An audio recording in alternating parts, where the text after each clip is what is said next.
Vine stationing. Rabbi. Harry. Ta-ta-ta. John Matt. Stage search. By the region. Hi.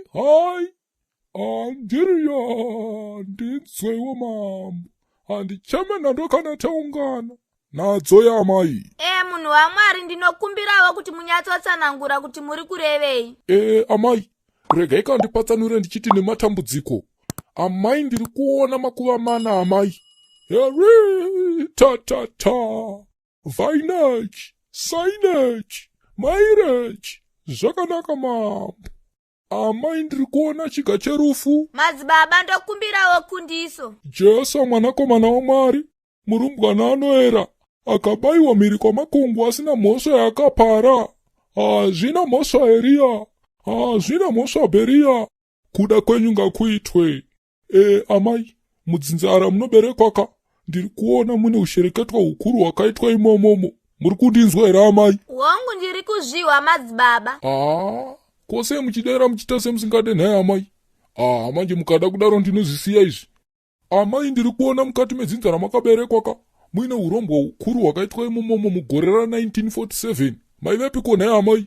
Maikoro, taikoro, saikoro, pasikoro. Ndakange ndisati ndazvagwa madzibaba ini. Ndakazvarwa mugore ra2003. Hazvinei mhaka hazvoka amai. Mugore irororoka.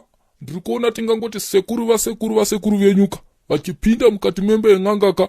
Uye chinangwa chavo chaisava chekurombaka. Asi kuti vaizviudza kuti vari kutora gwenzi raizochengetedza mhuri. Muri kundinzwa here amai? Ihemeni iyoyo madzibaba. Ndiri kukuhwai. Madzimai ndiri kuona gwenzi iri richiiswa mukati memushaka. Uye nekufamba kwenguwaka.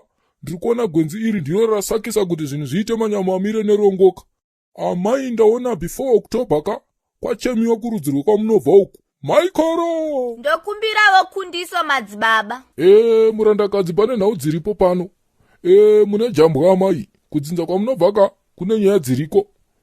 Kuroorwa kwanetsa uko amai. Uye zviri kukonzereswa negwenzi ripi nhai? Iroro madzibaba, ndipeiwo kundiso. Hazvinei mhaka amai. Denga rine tsitsi, denga rine nyasha.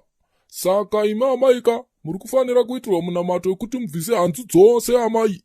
Madero amaika, muri kunzi nemweya muri kufanira kuiswa munamato kuhari YeBota uku. Heri, ta-ta-ta. Naimi madzibaba, zvinoitavo here izvozvo? Aizvi, naimi mai, muri kuda ruponeso here? Okay kwacho madzibaba, munohondiitira mutero wacho. Aiwa ka amai, hamutaure muchiti kwacho ka. Sei muchida kugumbura zvido zvemudzimu unoera? Imi miteererai chete munzweka. Amai, ndiri kuti munamato uyu kauyu tichauisa kuhari YeBota ka. Uyezve ipapo tichafanira kuita munamato uyu tiri vaviri chete. Saka ndoenda kumbe here ndohodzoka. Amai, tiri kutofanira kuita munamato uyu nhasi manzwaka. Saka zvave kwamuri kufuga kana kuwarira. Zvakanaka madzibaba, ndibatsireivo. Andiriya, Maria, Silvia, Rabbi, Harry, ta-ta-ta. Murandakadzi, kurura henyu hanzu dzenyu tiite basa. Hazvinei mhaka.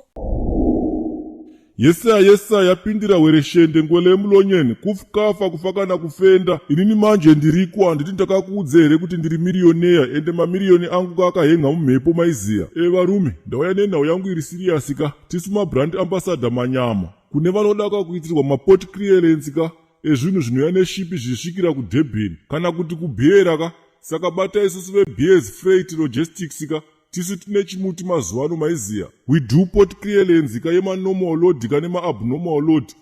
Clear ka. Tinobva transporta futi ka kubva papoti paanenge asvikira. Takanorova waimonerera ka takanoasiya kwaanenge achienda maiziya. Musatye zvenyu ka tine maagenda ari kuDurban nekuBeera ikoko ka nditi ka. Inzwai nini vabereki masini henyu ka anosvika zviri safe. Kana muchinge mangosvika ikoko ingovaiudzai kuti ndabva kuna chikombera chemabhebhi chete ka. Aiwa, munobva mawanirwa mazidiscount manyama maiziya. Chingave chine chicha munenge muda kutakurirwa gaizika. Batai mukoma wangu mautoka mudhara wangu iyeyeka.